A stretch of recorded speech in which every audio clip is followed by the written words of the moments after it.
SWFT. This is a digital board, and it's at the first time since we've been doing digital boards, we've been able to invite members of the public to join us. So any feedback on how you find this digital meeting forum would be helpful, but really good to see members of the public with us. But we always start off the board meetings talking about what we've done in the morning. So for those who maybe don't know, we have a board workshop in the morning where we discuss more strategic things. We had a really great presentation from some of our community colleagues in Team 8 and the work they've been doing with end-of-life patients during the COVID pandemic, and really humbling to hear their stories and the work they've been doing. Very, very proud of everything that all of our frontline teams have been doing. We then had a good session on our winter plans and COVID preparations for the potential second wave. So we went into that comprehensively. Had a good session on the learnings from COVID and the work that's been done on identifying those learnings. And then a session from Kim on where we are with the finances of our bit of the NHS, given that things are changing as a result of COVID and an increasing desire to work at systems level. So that's what we've been doing this morning. But we start off the board meeting with our Going the Extra Mile winners. So I'm delighted that Marina and the telephone switchboard team are with us.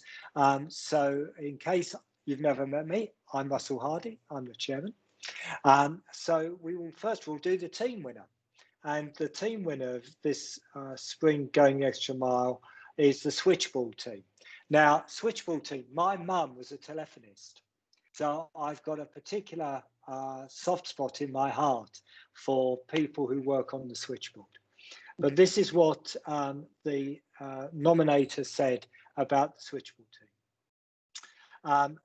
The switchboard team have been awarded the spring team Going the Extra Mile for their team spirit and continue hard work despite changes within the team. When the department experienced staffing challenges, the team pulled together to provide a high quality service to patients, visitors and staff. The nominator commentated that the team are truly remarkable and deserve recognition for their fantastic approach to teamwork and for consistently working above and beyond expectations. And I know from my mum's experience that in many respects, the switchboard is the public face of the organisation. So you do a fantastic job on behalf of the Trust. So on behalf of the whole board, we're delighted that you're our team Going the Extra Mile winners. So round of applause, board. Thank you very much, Russell. Really thank you. Thank you. And then our non-clinical winner is Marina. So Marina, welcome. And I'll just read out your nomination. Marina is the oncology coordinator, and she had 2 nominations. Buy one, get one free, Marina. You need to give a £5 to everyone. The first nominator commentated that Marina, who's been working at the Trust for 10 years, is a credit to the Trust. She goes above and beyond to make the Alresford and Rigby units lovely places to work and for patients to visit.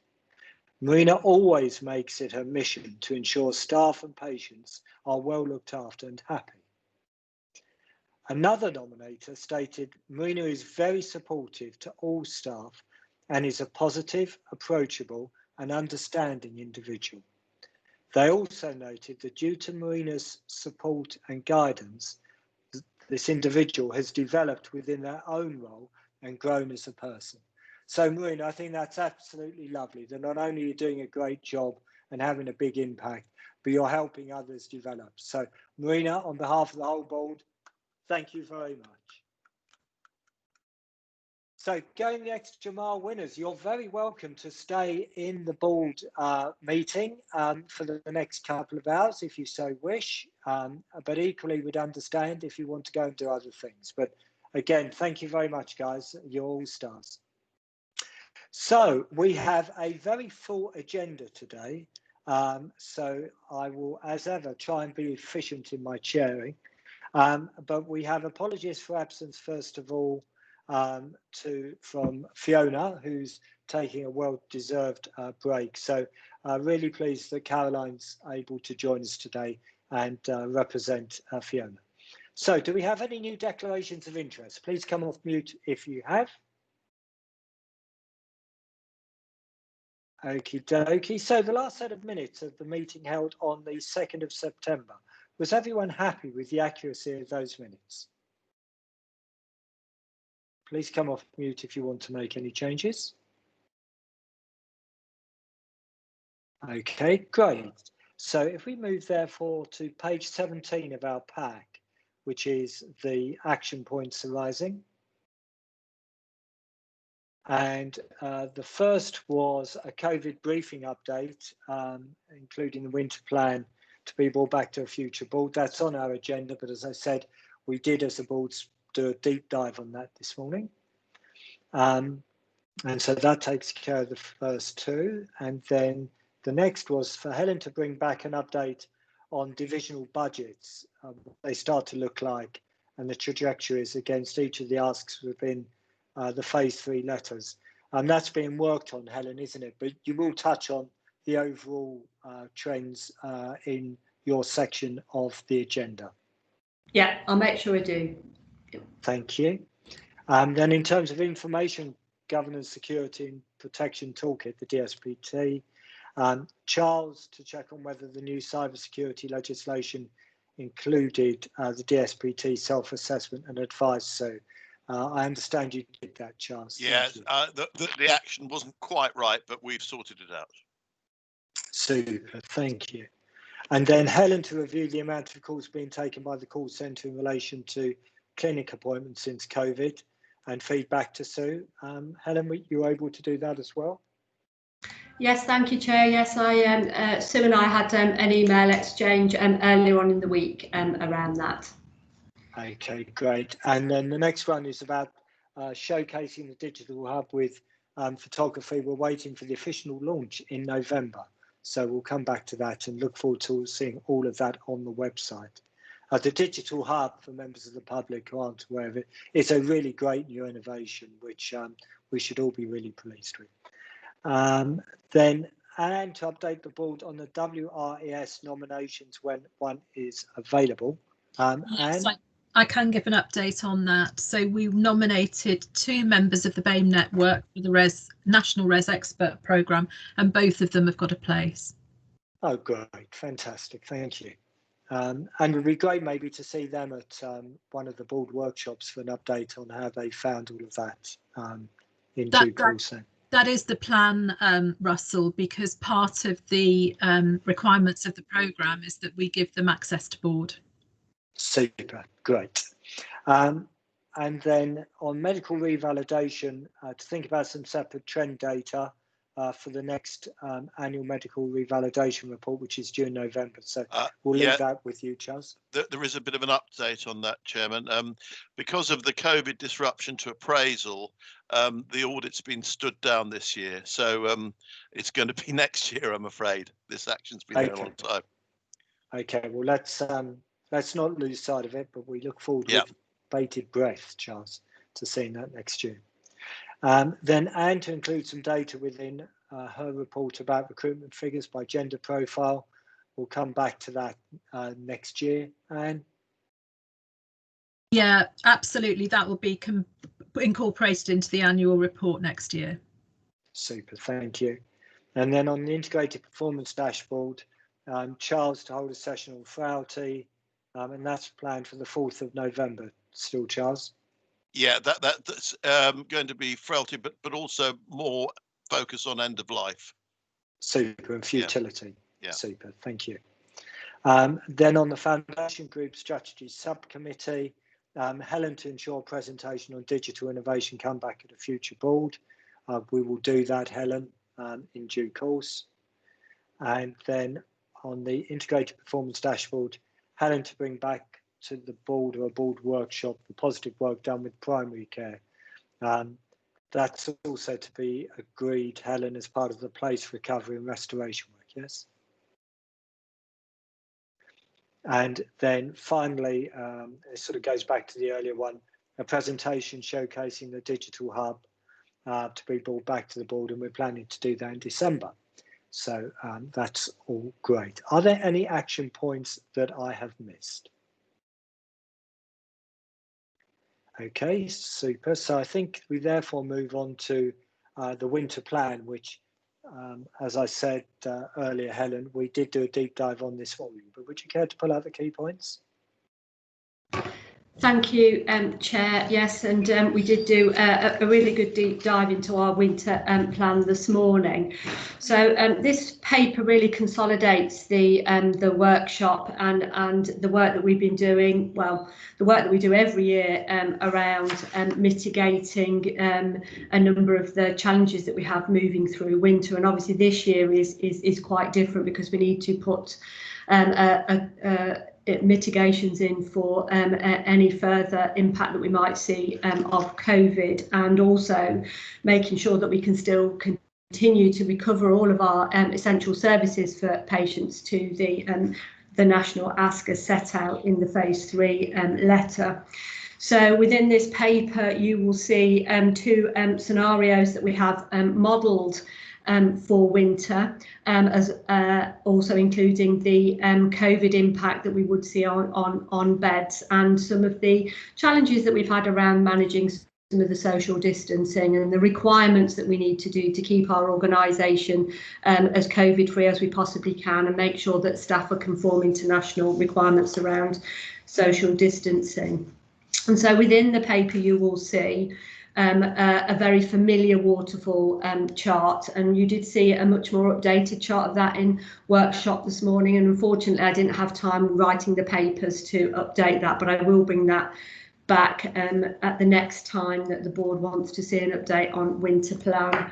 So I think the key things to highlight here, and I think this paper should really be read in conjunction with the COVID briefing paper as well, because there are some within the COVID briefing paper, I have identified a number of mitigations as to why I feel the impact for the organisation will be as set out in the winter plan. And our most likely impact is likely to be I believe of a 50% COVID impact. So we'll see about 50% of the patients that we saw in the first wave impact on the organisation.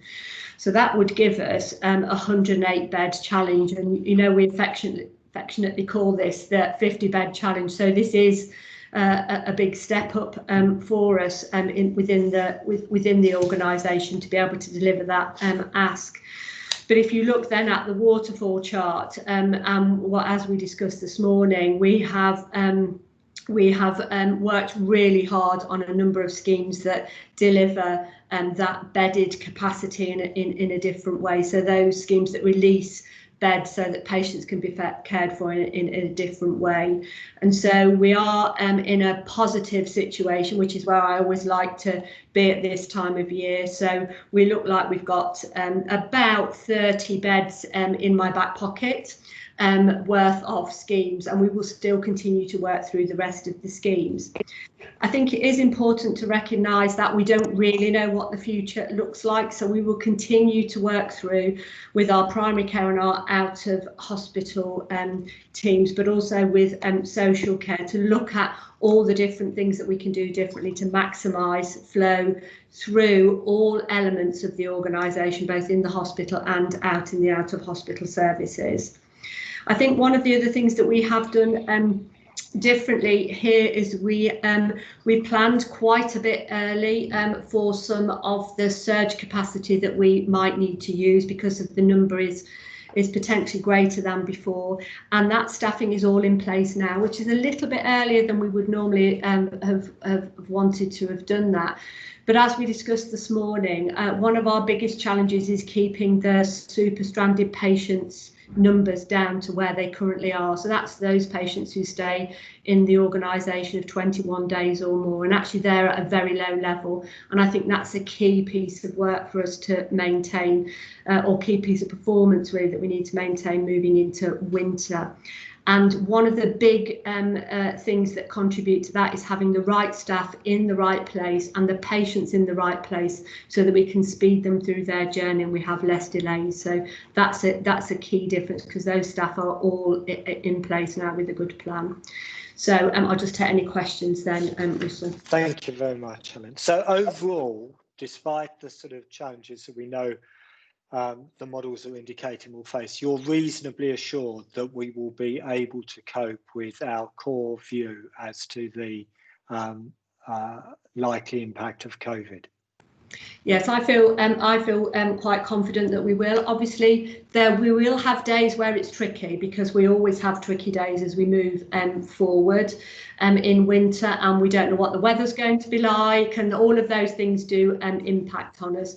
But we've done a good piece of modelling around staffing, and we are keeping our eye on the impact that school closures and social isolation is having on the staffing numbers as well. So I feel as confident as I have done in any of our other winter plans that we will continue to maintain good flow and performance through the organisation during winter.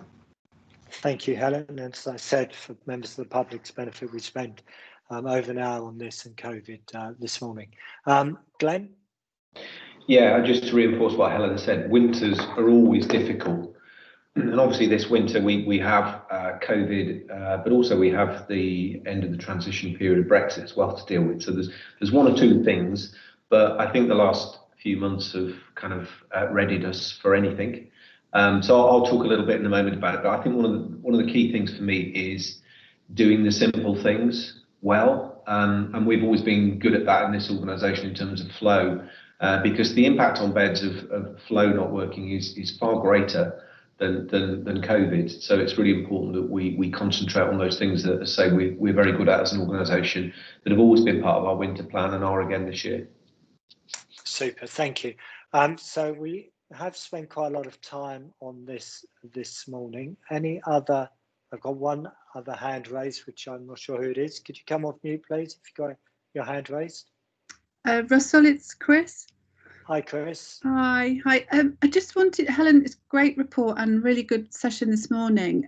Just in terms of discharge and flow, one of the challenges, and I know this because I'm just about to put my mother-in-law into a care home in the north of the country, and one of the challenges is around people's perceptions because of the anxieties of COVID in care homes, and you've clearly seen the media portrayal of that, and that is actually inhibiting people. So what sort of communications are we doing to support families to make the right decisions when you talk about pathways into care homes as an example? Mm-hmm. Thank you, Chris. We are working really hard with our complex discharge team and our social care colleagues to make sure that we are having those really good early conversations with families, and making sure that we've got plenty of written information as well for families and individuals around what their options are and how we facilitate that moving forward. Within the paper, you'll see a section on maximising discharge pathways, and so there's been an awful lot of work done with the teams around making sure that we are escalating processes and facilitating those discharges in a timely way. And I think that's why our stranded patient numbers remain particularly low. I think what we did see during COVID time, and I think we have continued to see quite a lot of that, is that there are less people wanting to go into care and residential homes, but preferring to be cared for at home. So again, that is another challenge for the teams to be able to make sure there's appropriate capacity there. But again, that's not a bad thing for patients and relatives wanting their loved ones to go back actually in home if we can get them in home. I think one of the other impacts for us is because our stranded patient numbers are lower, it means that patients are staying less time in hospital and then therefore less decompensated. And over the years, we've talked about the impact of a hospital stay has on a frail elderly patient. And so we are seeing less of that need currently for care and residential home placements, but we will keep an eye on that. But it really is about good communication, early communication, and preparing families and individuals early for what their options are and the different pathways they are, so they can make a timely choice. Yeah, and that requires that joint working, which is great to see here in Warwickshire. Sadly, I'm not seeing it in other parts of the country. Thank you, Chris. And could I ask you to take legacy hands down? Could I also, just in terms of etiquette, can I ask people when they're asking questions to come off and turn their videos on? And members of the public who have joined us, you might want to turn your own videos off, because this session is being recorded, and it means for posterity, everyone will be able to see you on screen. So if your video's turned on, you might want to turn it off, but it's your choice. So we did spend a lot of time on this issue this morning. Everyone happy to approve the winter plan as outlined this morning on the updated numbers and in the board pack? Please come off mute if you're not happy to approve. Okay, thank you very much, Helen, and thank you for your hard work and all your team's hard work in that regard. We'll therefore move on to the mid-year review of Clinical Governance Committee terms of reference. Sarah? Thank you. So the Clinical Governance Committee have undertaken a mid-year review of the terms of reference, and the proposed changes are made as track changes within the report. So just for the board's consideration and approval, please. Thank you very much, Sarah. And obviously, Bruce, you'll have been through these and will be comfortable with the adjustments with your colleagues. Any questions on the adjustments to the terms of reference for the Clinical Governance Committee? Everyone happy to approve? Please come off mute if you're not happy to approve. Okay, thank you very much. That's duly approved. Thank you, Sarah.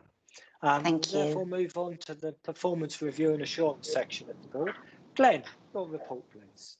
Thank you, Russell. So I'll go through some of the highlights from the report, which hopefully everyone's had the chance to read through. We're obviously in a second wave of COVID, and that's been reported extensively in the media. There's been all sorts of charts appearing on screen, and I think it's really important for us to be aware that many of those charts are unmitigated demand forecasts, which are certainly focusing the public on complying. Quite rightly, we should be focusing the public on complying with the infection prevention guidelines.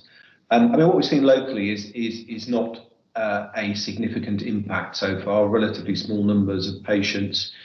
And so some of the numbers nationally are a bit deceiving.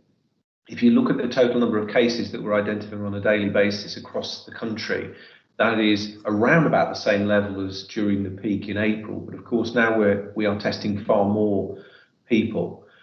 So the true comparison is that we're significantly lower than we were in that period, and we hope that that will continue. And if you look at the age profile of the cases being identified, again, that's certainly in our favour from an NHS perspective, that it's mainly younger people, and obviously as a result of that, we're not seeing the admissions and we're not seeing the critical care activity that goes alongside that. I think also a really important message for the public, but probably more so for our staff, is that we're much better prepared for this second wave than we were for the first wave. We prepared well for the first wave, but obviously we learned a lot throughout that period. So we now understand how to manage the disease. We've got more resilience in terms of infection prevention measures. We've innovated, and a lot of that is still in place. So whilst it's never nice going into a winter, and Helen's gone through some of those numbers, and so we should feel prepared for that. We'll also hopefully at some stage see a COVID vaccine coming through. NHS staff will be early through that vaccination, but we'll be only vaccinating when that vaccine is proven through the trials that are going on at the moment, and that will obviously be available shortly. Then I move on to the place-based clinical strategy. As part of the STP system-wide review of clinical strategy, we we felt it would be important for that to be built from the ground up with place-based strategies. So for us, the South Warwickshire place is what we've concentrated on. And our clinical teams, Charles particularly has led conversations with primary care colleagues and other partners on the things that are important to us, the pathways that we need to develop locally. And our aim in all of this is to deliver as much care as we possibly can locally, accessibly to individuals. And locally isn't just about them being in our main acute site at Warwick. It is about making them available in individual patients' homes and other settings. So we'll bring that back to the board in due course. I then go on to talk about financial architecture. We talked about this last time. We now know how much money this system has been allocated. We've moved to this situation where money has been given to the system rather than individual organisations. That is looking challenging at the moment. We're in conversation with system partners about that. Kim gave us an update in workshop this morning about it.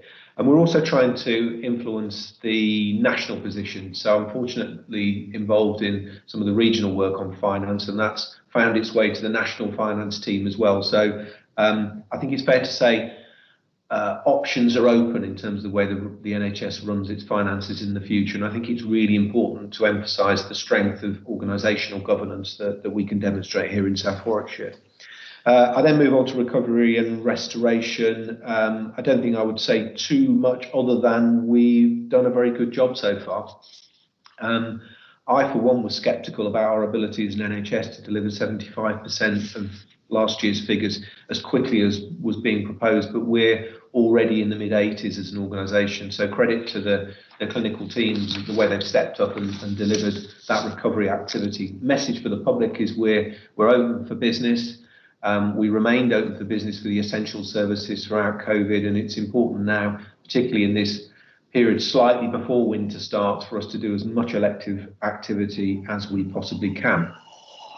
There's then a section on CERU, Central England Rehab Unit. I was conscious that we don't give it enough attention at board. A lot of our performance indicators concentrate on hospital and community services, but we have a real jewel in our crown here with the Central England Rehab Unit. So you see some words in there about some of the progress that's been made there.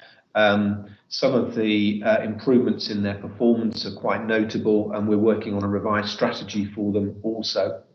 And then at the end, I refer to the trust being referenced in the Beneficial Changes Network, which again is a national recognition of good practices in the trust. It was all great yesterday as well, by the way, that the Midlands Regional Chief Exec call, Anne Coyle, joined us and talked about the best practice that's going on in South Warwickshire with local authority colleagues. So lots of great stuff going on, and will continue. And then at the end of my report, I list those fantastic GEM Award winners that we celebrated at the start of the meeting. Thank you very much, Glenn. Questions and perspectives to Glenn. A lot of the detail of Glenn's report we'll pick up in the body of the agenda. Chris? I'll put my camera on this time. Yeah, thanks, Glenn. I just wanted to share with you, I touched on it this morning, that I did a board to ward yesterday at Oakham Ward and A&E, and just wanted to share how supportive each of the teams are. It was absolutely fantastic to witness the work that's going on the ground in the hospital. I feel very humbled, but also very privileged to have spoken to quite a number of staff who shared their thoughts and feelings about what happened in the early days of COVID and up to the present day. And the enthusiasm and commitment that those staff showed, without exception, was phenomenal. And it was just great to hear it and to witness their thoughts. Clearly at the beginning there were anxieties around PPE, just in terms of what you should wear, what you shouldn't wear, but they worked really closely with the infection team. There was clearly a really strong collaborative approach, great respect for each other, and the way that they came across in terms of supporting each other was just fantastic to witness. So it was a great pleasure, and I will obviously write to the teams to thank them, but just to hear what they had to say about the experiences of COVID from the very beginning to today. And they are ready, they are more than ready. It was fantastic, so well done. Thank you very much, Chris. And I think it's so important for us to demonstrate that we've got all those support mechanisms in place going into the winter that we had during the first outbreak, and it's great for you to be able to triangulate that and to give us the feedback that staff are feeling supported. We're also actually looking at how we identify and celebrate some of the things as we go into the winter. We're looking at our rumour mill and enhancing that to so staff can recognise each other. So it's great support from each other. Hopefully we continue to support them as an organisation. But and thanks for giving that feedback. What just very quickly, one of the key things they also said is they were able to take breaks, they were able to have their annual leave, which I know we were concerned about because of the volume of work that was coming their way, but they all stressed that they were able to take their breaks. They were different breaks because can't go abroad, can't go and sun yourself in France or Italy, but they were still able to take those much needed breaks, which was really good to hear. Thanks, Chris. Just keeping the pace going. Charles, rather. Yeah, mine was just an observation on the clinical strategy, which is truly been a collaborative a piece of work. And I just wanted to sort of thank Primary Care and the Health and Care Partnership, who've really gone into this very much as a joint venture. And it's a place piece of work. It really feels like that rather than the SWFT piece of work. Great. Thank you, Charles. And finally, Simon, and then we'll move on.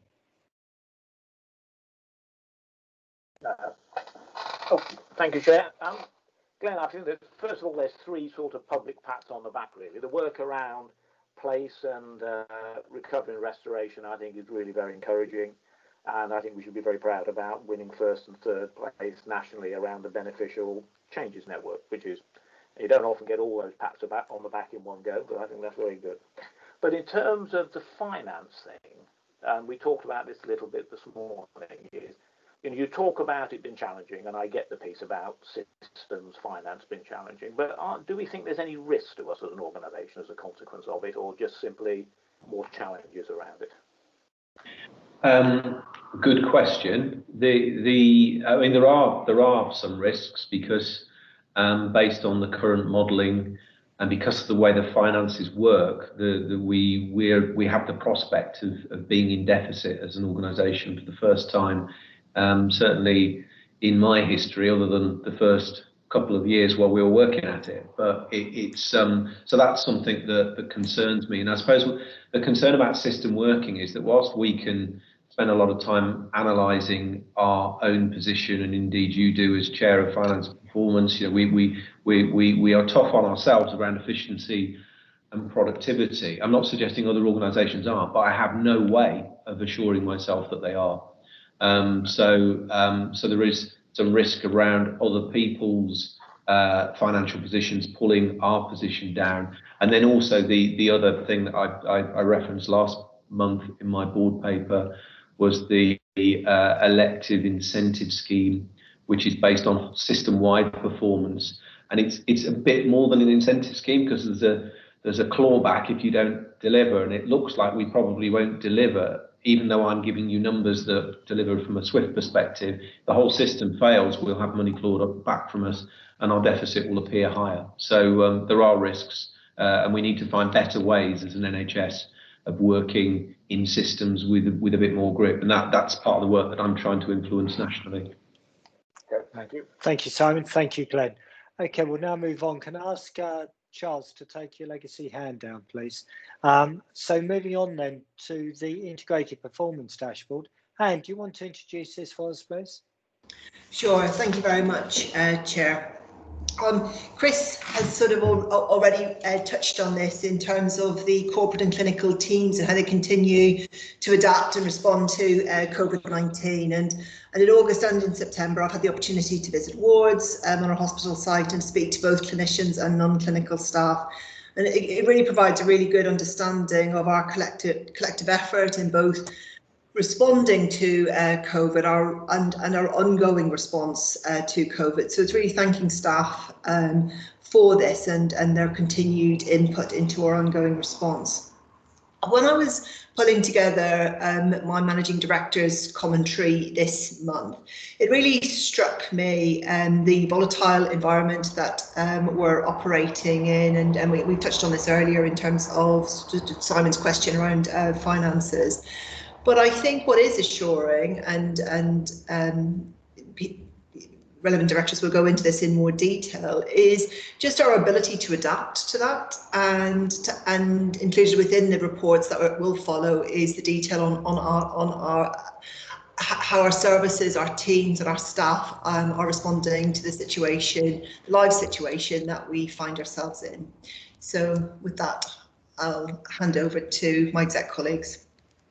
Okay, great. So we'll go then straight into Caroline. Hello, thank you. There were 2 serious incidents in August. Both of these have been fully investigated to identify the root causes, and some learning have been identified.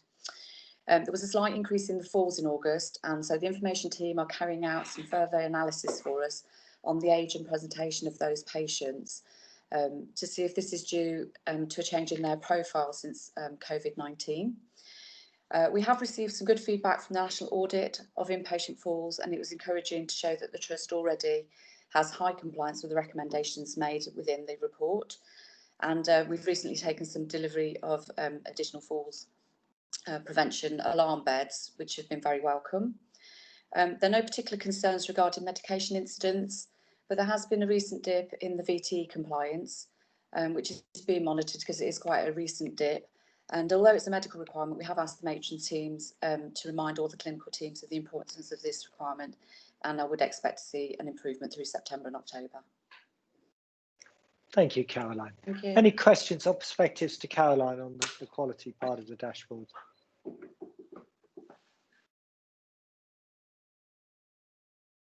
What's worrying you most, Caroline? I suppose, and I would come on to this in the staffing paper as well, what's worrying me most is the same as everybody else really, with the winter coming and we're not sure what's going to happen. I suppose with self-isolation of staff and things, we could see some difficulties there. Okay, great. Thank you. And thank you for standing in for Fiona today. If it's a choice between a beach or coming to a board, I'm pleased you chose to join us at the board. So moving on then to Helen's report and activity. Helen, what would you care to pull out?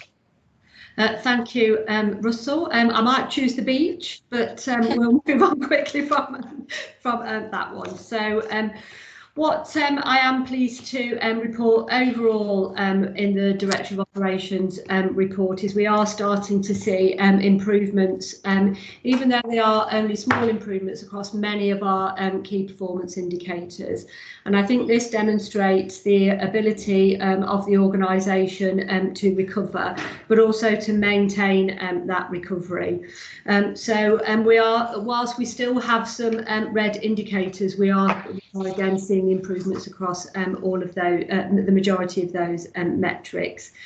The 4-hour target within A&E is in a good position and seems to be recovering well, and we do appear to be maintaining that position, although we haven't hit the standard consistently as such yet. But I think some of the work that we've been doing and ongoing, particularly as we've talked about our winter plan and the number of schemes that we are talking through in the staffing work that we're doing, should start to strengthen that performance and begin to maintain that as we go through winter. And we have detailed in the report that we are starting to see that increase in A&E activity and starting to recover that position to not far off what we were seeing pre-COVID. The other things that I wanted to particularly pick out were the stranded patients, and we've talked about that. And as you can see, there is a slight rise in the stranded patients, and we are reporting there for August. But actually, we are starting to see that settle down and come back down again. So really, key piece of work that we need to be working through. I think there's some the work that's ongoing around the recovery, we will start to see reflected in much more detail within the paper moving forward next month. So you'll start to see the format of this report change slightly to make sure that we are tracking the recovery trajectories across all of the elements that we need to report against. But what I am pleased to report that our elective activity for August as a combined elective activity was 77%, and we had a 70% target for that. And for September, the target was 80%, and combined we delivered 86%. And we are on track to deliver the 90% ask for October. Outpatients is slightly under where that needs to be, and that is a combination of some patients still not wanting to attend the hospital because of COVID. And so as Glenn said earlier, we are open for business. We have good pathways, strong green pathways in place, and patients should be assured that the outpatient pathway is a secure pathway, as is the elective pathway for cancer elective patients. Did you want to come in there, Glenn, before I move on? Yeah, I was just going to pick up the outpatient point, if I may, Helen. This came up on a national call I was on yesterday. I think it's probably the one indicator that we need to try and think carefully about whether we really want to recover the historical levels. I mean, obviously there's digital solutions, but also some of the work that's been done on advice and guidance to primary care will result in us not seeing patients that we previously did. So I'm less fussed about that one, because I think, you know, and we need to think about how we measure that differently from an NHS. And to be fair, Simon Stevens was very much on that. So I think they may come back and ask us some different questions about that activity.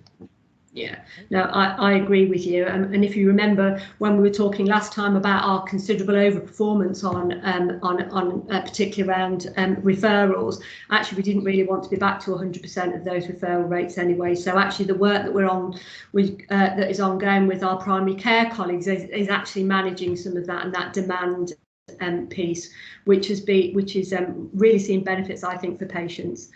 I did want to touch on cancer as the last bit from a KPI point of view, and then I'll talk about I'll go straight into out of hospital.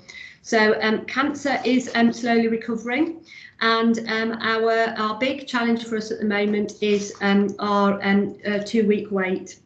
And although we have seen it being quite fragile, the big challenge that we do have in the specialties is around the breast services, and we've seen a significant increase in the referrals of patients under the breast pathways. And as you know, that all of the breast referrals come in on a 2-week wait, whether that be cancer or breast symptomatic. And so we have put quite a lot of resource back into the breast services to try and meet that demand. But that demand is currently outstripping the physical capacity that we have in that. But we are trying to look at different ways in which we deliver those clinics to try and maximise the ability for patients to see their clinical teams in a timely way. And so we are starting to then see that recovery across our 62-day pathways and our 31-day diagnosis to treatment. And we've seen considerable improvement in the long waiters on the cancer pathways, those patients that are waiting over 62 days and 104 days. So it's probably quite some time since I've talked quite positively about cancer, but I do believe that we are steadily getting there from a cancer point of view. And so I think we should see improvement month on month on that in those performance indicators, although the 2-week wait one does challenge us somewhat.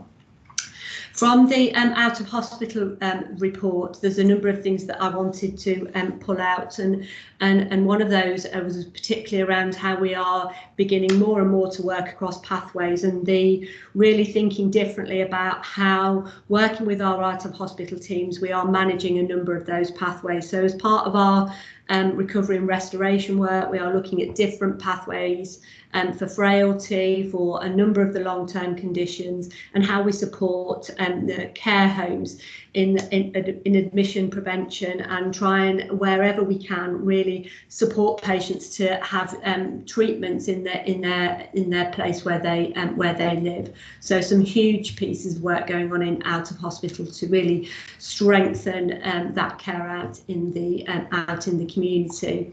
They've been particularly working very closely with the teams around our winter preparedness, but also about the NHS 111 and the same day emergency care pieces of work, and how we've increased the availability of really rapid access to community services and different types of services, so that patients don't have to attend A&E, but also how we can refer patients out quickly into the out of hospital services. We are doing some work currently around community hospitals and the offer around community hospitals, and we had started that piece of work really earlier on in the year about really looking at what that offer is, and do we need as many community hospital beds as we currently have. However, the impact of COVID has meant that we've kind of paused that piece of work, because we will need a number of those beds, particularly if our care home colleagues become overwhelmed, which we hope they don't during the winter period. And we've worked very closely with the care homes to try and maintain that confidence and support them with mutual aid, and making sure that all our patients are tested COVID-free before they are discharged. I think that's the key things that I wanted to pull out from the report. But the only thing I did want to mention was the fact that I know we've concentrated very hard over the last couple of months on our key metrics around performance and our regulatory requirements. But I think we're in a position now where we can strengthen this performance report and start to bring in some more narrative around a number of the services that we used to report on but haven't done during the time of COVID. So next month you will see more detail, particularly around the women's and children's division and some of the key performance indicators they want to pull out, and also from the support services division, because I think there's some key things that we should be highlighting, particularly around some of the testing numbers and how we're moving that forward, but also around the therapy patient outcome measures, but also some of the KPIs from support services. So you will see a fuller report over the next few months, but again, I'll try and keep it reasonably brief about the key things that I want to highlight to the board. Thank you very much, Helen. Very comprehensive. So questions and perspectives. Simon, please. Thank you, Chair.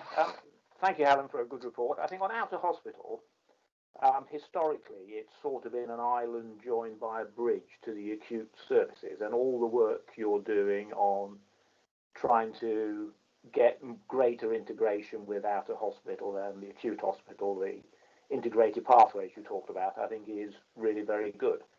Is your sense that we're doing it at a fast enough rate, and that the team in out of hospital understand that as an important part of what they're doing, and that because their vision sort of still reflects them as a standalone sort of organisation, despite, and I don't mean that in a pejorative sense, despite all the things you're saying they're doing.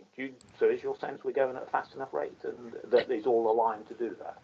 I would actually say that they're probably moving at a faster rate than the in-hospital elements of that are, and I think Tracy Sheridan and myself are working through how we present the out of hospital report in a slightly different way, but how we actually present that real integrated pathway work, and look at some of the different things that Tracy might want to be pulling out, but actually some of those things that really indicate what the benefits of all of that work from the out of hospital has on the hospital. I think it's looking at it that way, is what does that offer deliver in terms of flow for patients, and actually some of that admission prevention and all of those sort of elements. So we are working through that one at the minute, Some of them are pretty tricky to measure, but you will start to see that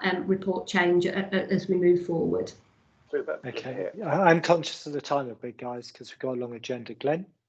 Yeah, I'll be quick. It's just, I mean, it's good observation, Simon. I think Anne Coyle and I were talking about this the other day. I think structurally we need to think about how we manage pathways rather than having the separate out of hospital and a separate hospital. It is about all of those specialties having pathways that cut across both. Sadly, we still have a contract for out of hospital, which CCG reminded us the other day they're still managing in a kind of separate way, and the sooner we put that to one side and move to a more integrated lead provider type contract, the better.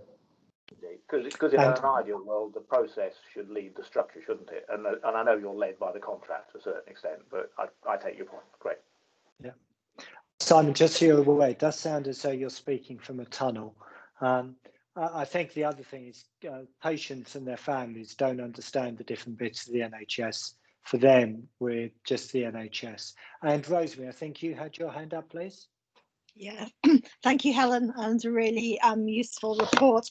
Again, similarly to Simon, we had a talk this morning from the community team who talked about all the changes over COVID and the desire to keep on and continue with those changes, particularly relating to technology, whether that be access to EMIS records, technology to enable them to work from home. And I would just like to have assurance that that move will continue to enable those objectives to be fulfilled. Thank you, Rosemary. I think one of the things that might be coming back next month as part of the agenda is I think it's time for having another digital update for board.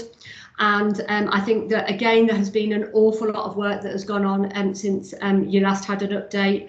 And I don't know whether it's worth a paper or whether it's something in workshop that the board would like to see in terms of there's a huge amount of innovation happening both in out of hospital and in the hospital services. And I know we often talk about where we are from an EPR point of view, but there is much more than that, and I would like to bring something back in a bit more detail around that innovation so the board can see some of that level of innovation that is in both all areas of the organisation. That'd be good. Helen, if I can ask you to have a chat with Anne, and let's try and get it onto next month's board workshop. Okay, I don't think there are any other hands up, so we'll move on then to Anne Pope's report, please. Thank you, Chair. There were just a couple of things I wanted to pick up. Helpfully, most of my colleagues have flagged the workforce, the positive feedback on our workforce currently. Suppose what I did want to say is that you'll see from the report that sickness is still in a really good place on this report. I am monitoring that very closely because what I'm conscious of currently is that we have got staff who are tired and anxious about the winter and what's coming, and I think Caroline touched on that. We are also seeing very little self-isolation related to test and trace, but we are seeing quite a lot of other self-isolation. Of course, it will all come down to how well that data is recorded by managers.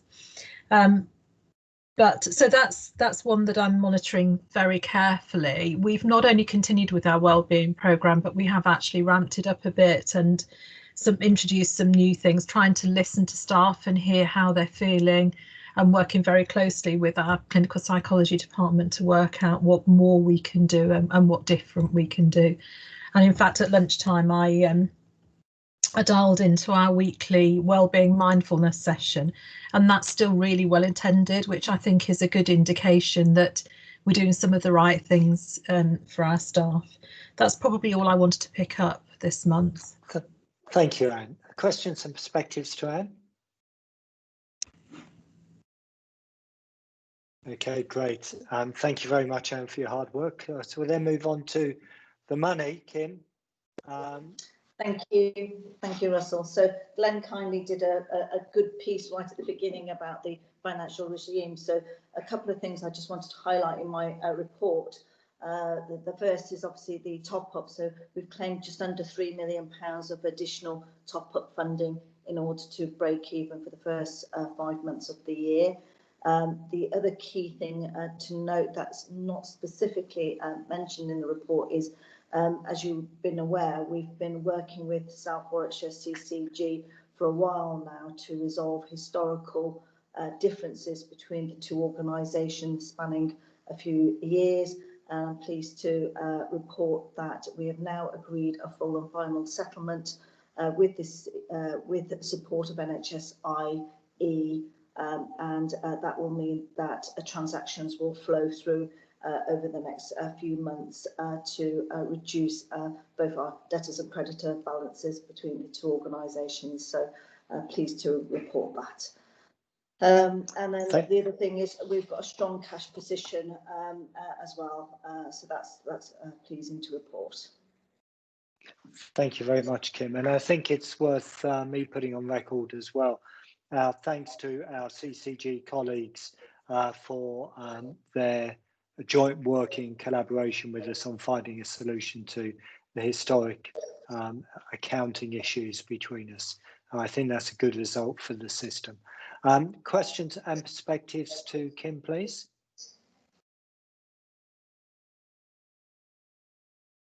Okay, thanks for your hard work, Kim, because I'm also conscious of the fact you're doing an awful lot at the systems level, which is not straightforward or easy, so it's appreciated by the board. Moving on to the nurse staffing report. Caroline, you're back again. Come off that beach. Oh, sorry. Thank you, Chair. So this is the usual staffing report, which indicates an overall gap of 5%. Our trained nurse vacancy position is very good compared to this time last year. It's standing at 11.5, and for comparison, that was 22% last August. So that's obviously very good news, and we've got a very high interest in posts as they're advertised in the trust at the moment. Our maternity and out of hospitals and community care divisions are in a very good position, but there are still some areas in the acute trust which are requiring some additional focus, and that includes our frailty unit and radiology. As you've heard earlier, the recruitment for the winter plan started early, and many of those members of staff are already in post and covering Beecham Suite for us at the moment, and the corporate nursing team has started to assist the site capacity team in overseeing the daily staffing, just in case there's any additional support needed through the winter. But overall, the board should be assured that there's plenty of scrutiny and oversight of safe staffing to ensure that we've got effective use of our resources and we're able to respond to our patient needs. Thank you very much, Caroline. Any questions or perspectives to Caroline? Glenn? I mean, this may be more of a question for AMPO than it is for Caroline, but obviously the national economic situation could lead to an opportunity for the NHS to be seen as a career of choice. Is there more that we can do on some of those feeder roles, the non-qualified levels to recruit to at the moment that would hopefully allow us to take advantage of that situation and help? Yeah, shall I pick that up, Caroline? So there are a lot of things that we are doing. I mean, clearly we're in a positive way absolutely swamped with applicants for non-clinical roles, and that, you know, that's a huge pressure actually for managers, because they're having to sift through 150, 200 applications sometimes. But we are doing some work, and I think Matt talks about some of it, to work with our education providers around bringing some direct entry staff in and then supporting them through a whole career pathway that starts in an unregistered role, and we're doing more of that. So that will mean hopefully significantly more in terms of apprenticeships. And then there's also some national money that we've bid for this week to support some of those staff that we recruited through that pathway some years ago, to support some top up from assistant practitioner or nurse associate to degree level qualification. And I think all of those stories help in terms of actually when we're talking to to people about career pathways in the NHS, then we can demonstrate that we can actually support someone from unqualified right through to registration. And that tends to be at the minute where the new money is. Okay, that's very helpful. And we should remember that our own chief executive joined as an apprentice accountant some 37 years ago at what was the old level 1. And joking apart, it does go to show that the NHS is a wonderful opportunity to develop a career from throughout your life, throughout your working life. The pension's still learning. fantastic. Still learning every day, Chairman. Absolutely. The pension is fantastic. The colleagues you would work with if you apply and join us are wonderful. But most importantly, you have a real impact on patients and their families every day. So I'd really strongly encourage people to apply. But our own chief executive is a great example of what can be achieved from starting from a base of being an apprentice. So Sue Whelan-Tracy, please. Yeah, hi Caroline. It might be for Helen or Kim to answer, but I was just looking at maternity services, and obviously you've done a great job on vacancies there, but it's quite a complex picture with staffing, isn't it? And I just wondered if is there a block on these business cases, because it's such an important area to get the staffing right. So there's just to be specific, it says that the guidance is needed around 2 roles: 1 birth rate plus for maternity and special care baby unit staffing. So I just wanted to say that there are a number of areas where maternity staffing is flagging. So I just wanted to make sure it doesn't get stuck in bureaucracy. Okay, Kim, do you want to help Caroline on that? Yes, please. Yeah, on that specific item, that's actually been recently discussed with Dilly, actually, ADO, and that's actually a budgetary issue that we need to address. So it's not stopping them from actually resourcing it though, so because they've been using bank or agency staff.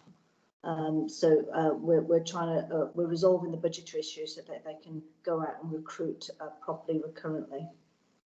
Okay, thank you, Kim. Thank you. But it's clearly something we'll keep an eye on soon. Okie dokie, colleagues, happy to move on?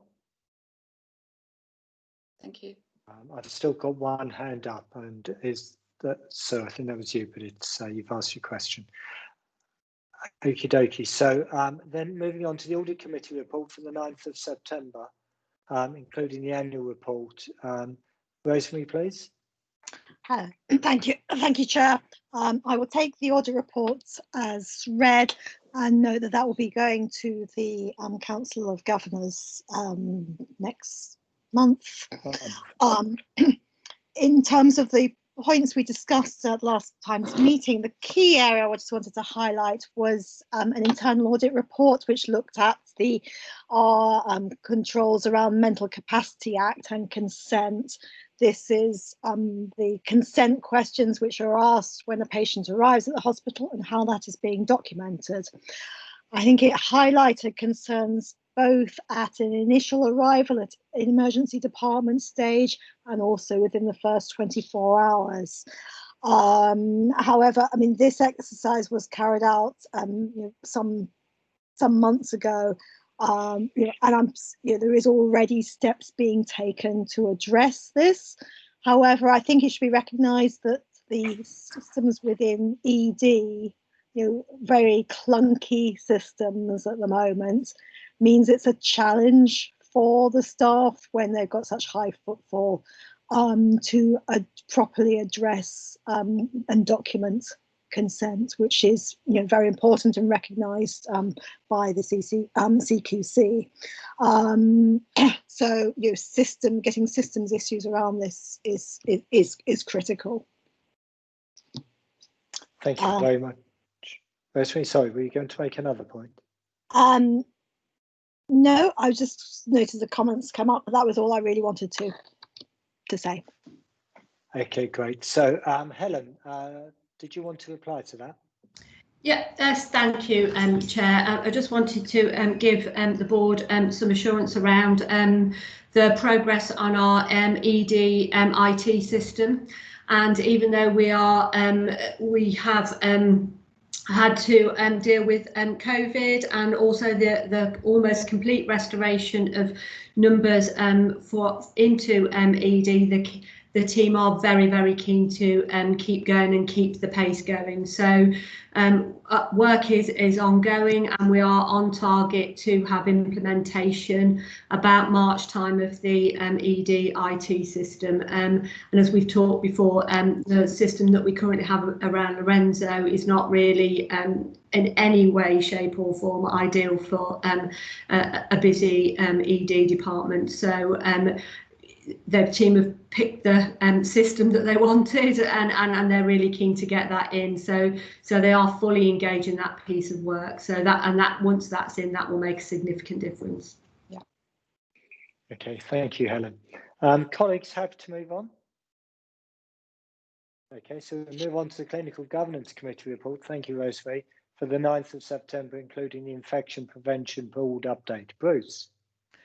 I'll take the report as read, but I'd like to make the note on page 92 of our pack. The areas for concern for the board's attention should read items 1, 4, 6, 7 and 14, not as written.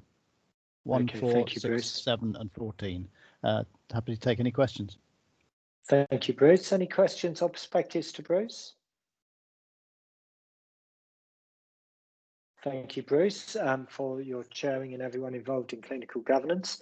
And particular thanks. I mean, it's been a very, very tough year for the infection prevention team, so they've done phenomenally well. The Finance and Performance Committee report of the 8th of September, including the annual reports and self-assessment. Simon, please. Okay, thank you, Chair. Okay, so the written report for the meeting of July was previously given as a verbal report. And at the subsequent meeting in September, we sought assurance around activity in regard to the phase 3 letter, the financial management, of which we've heard a lot today, which included the CCG settlement, and work around the integrated performance dashboard. And overall, the committee remains highly assured of the work of the executive team. In terms of the annual report, I'll take that as read, and my only comment would be that it's good to see the executives who arrive at the committee to discuss particular issues are engaged and very open in the discussion, which I think is a credit to them. And in terms of self-assessment, again, I take that as read, but again, I think it gives generally a positive outlook on F&P, and as you know, we're taking F&P in a slightly different direction as we iterate around the creation of the executive F&P as well. So happy to take questions. Thank you very much, Simon. Any questions or perspectives to Simon? Okay, thank you, Simon, for your chairing of it and everyone involved in F&P. We'll then move on to the Foundation Group Strategy Subcommittee report for the 22nd of September. Chris, do you just want to take this as read? Yes, Chair, just to take it as read, but to note the 2 new areas proposed, which was developing a place information strategy, which I'm really pleased to see, and also the work on prevention, which clearly makes sense to do that on a group basis. Okay, super. And tomorrow morning we have the 3 boards of the Foundation Group coming together for our 6 monthly get-togethers. Any questions to Chris on that subcommittee report for the 22nd of September? I think all of us involved in the Foundation Group feel we're really starting to get traction in terms of joint working, joint sharing, identification of best practice at pace across the Foundation Group.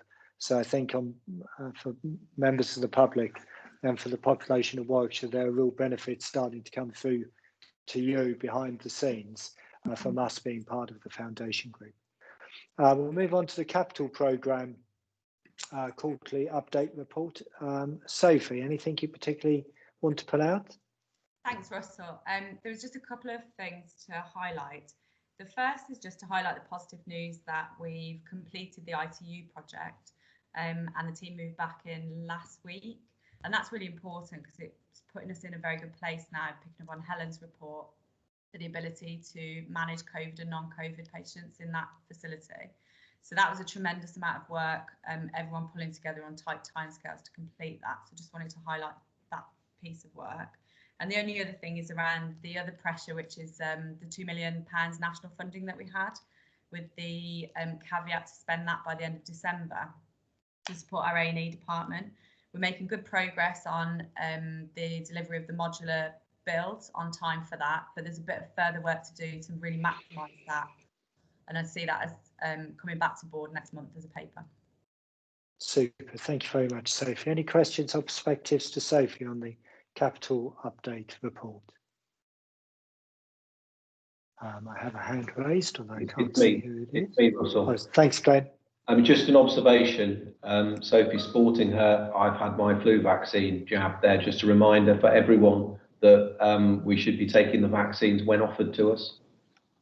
No, well done, Glenn. And again, for all members of the public, if you want to look after your loved ones and yourself as we approach winter, have a flu jab, wear a face mask when you're out, wash your hands for more than 20 seconds than you ordinarily would do, and socially distance as much as you can. Mike Wells has kindly just put onto the chat box that he's having his flu jab on Saturday. Well done, Mike. Colleagues, happy to move on? Sorry, I've got my hand up. I apologise. Helen. Yeah, thank you. I just wanted to expand the point that we made around the national capital that we had for ED, and this is really about decompressing ED in our at peak times. And as many people will know, that many organisations have been seen to corridor nurse in times of extreme pressure, but also for ambulances to be queuing up outside hospitals.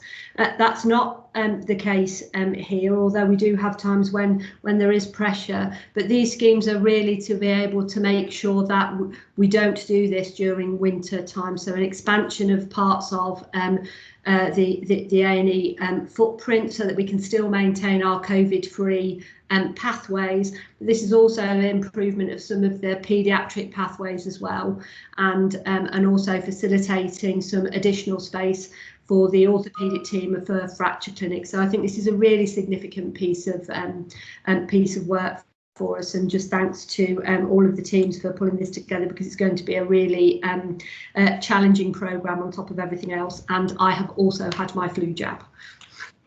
Okay, great. It's obviously becoming a competition today because Bruce and Rosemary both had theirs done yesterday. Thank you for that, Helen. Colleagues, happy to move on? Okay, we've then got the Council of Governors quarterly meeting report on the 10th of September, our first one, which was digital. I'll take the report as read. Are there any questions on the Council of Governors quarterly meeting report? Okay, thank you, and thank you to all of our governors. Members of the public should be aware that the Council of Governors work extremely hard on behalf of the membership and everyone that the Trust serves to try and help ensure that the quality of services and the sustainability of the Trust is assured. We'll then move on to the COVID-19 update. We did spend quite a lot of time on this morning, Helen. Anything you particularly like to pull out of the report? Thank you, Russell. Just a couple of things, so I don't intend to go through the report in detail because it's there as read, but some of the changes since the last report I brought to board was we have initiated the COVID brief now 3 times a week. It was twice a week before, and that's in a response to what we're seeing nationally rather than what we are seeing locally for Coventry and Warwickshire. And so I wanted to provide the board with the assurance that we are looking at a whole suite of measures that will give us that early heads up if we start to see increases in numbers or potential increases in numbers for us across Warwickshire. So I'll just take the paper as read. Thank you, Helen. Any questions from colleagues on the COVID-19 update?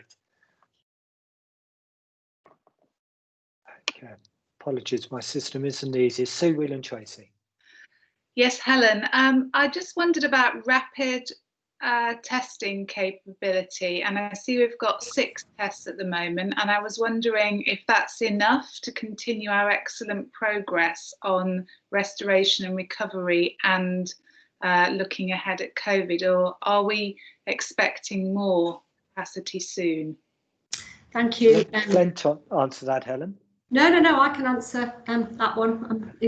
Glenn's not the only one that knows about testing. Soon as he has passed that on as the exec lead to me. So so currently we have 6 rapid swabs. Now we don't use all of that capacity at the moment. So these really are held by for those patients that we need to make rapid decisions on. Some of them we hold if we need to do a rapid test for a patient that needs to be discharged in a care home. So at 6 is okay for us at the moment. My last conversation that I had with the pathology network is that there is that national move towards all tests being rapid, and so we are waiting for the delivery of the equipment and the analysers for us to be able to move that forward. So there is some caution on that, but currently where we are at the moment, we are our swabbing capacity is helping us manage the flow currently with the capacity that we've got. Super, thank you. So just very briefly on that, Ross, the national plan is that we should have enough capacity to test all emergency admissions by November, and that's being deployed over the next few weeks. Fantastic. Okay, so could I ask you to take your legacy hand down, please? Colleagues have to move on to the risk management side of the report. Okay, so the BAF and the risk quarterly report. Anne.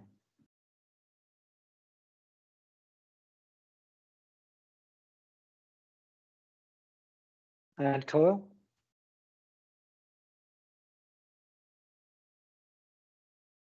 Okay, we seem to have lost Anne in the ether. So we'll come back to that. So we'll do some items for noting.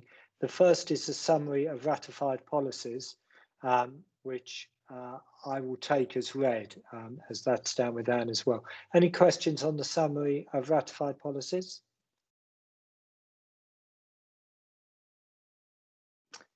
Okie dokie. Everyone happy to duly note those? Please come off mute. If not, then we've got the appointment of 1 consultant in ENT. Happy just for you to take that as read. Chairman's nothing to add. Thank you, Aaron. Any questions on the appointment of a consultant in ENT? Great, thank you. Then, Anne, I see you've just come back online. I'll come back to you if that's okay to do the BAF in just a second. The board committee minutes are from clinical governance on the 12th of August. Bruce, anything you'd like to add? Nothing to add, Chair. Okay, thank you. Any questions to Bruce?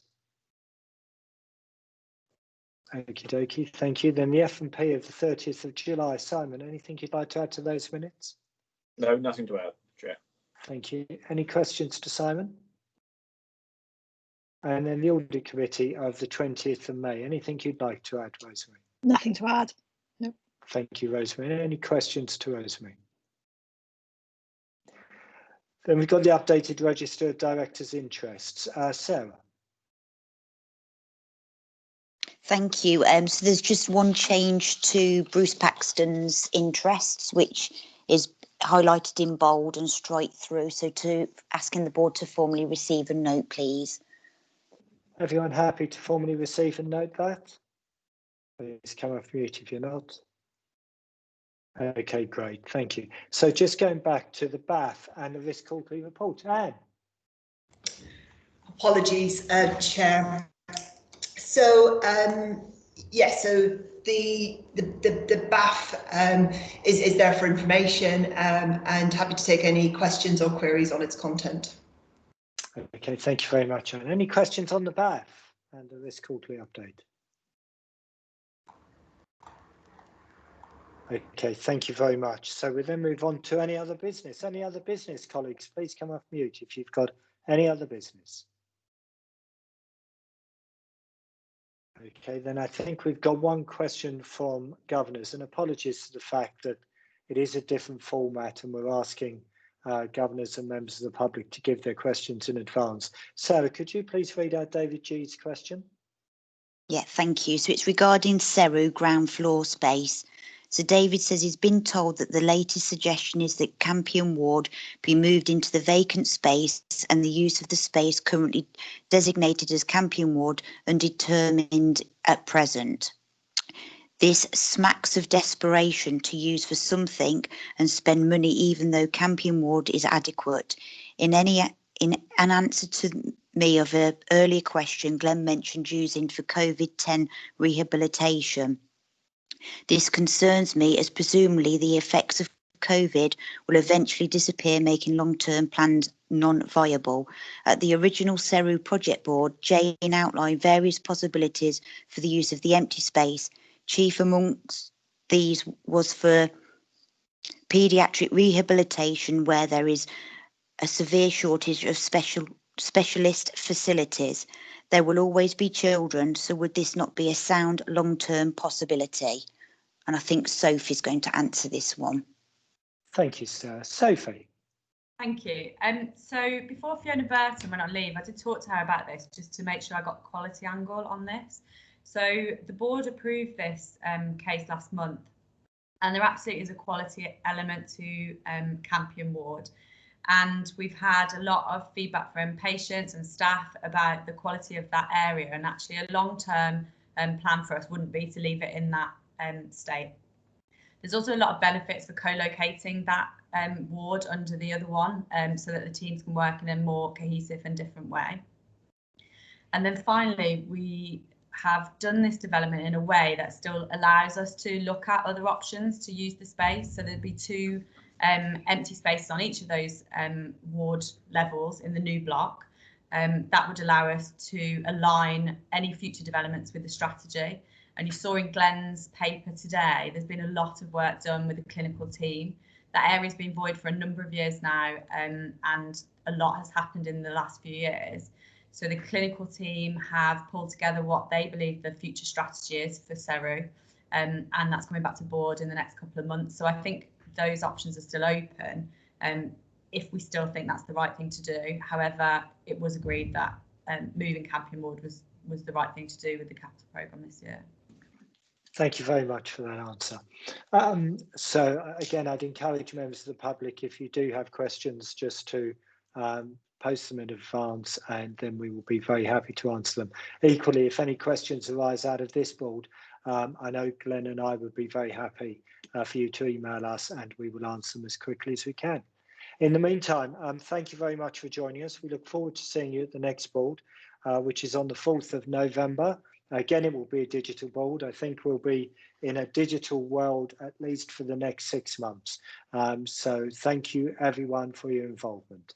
And to my directors, could I ask if we have a 10-minute comfort break and get back together again at 3:30 for the confidential board? Thank you.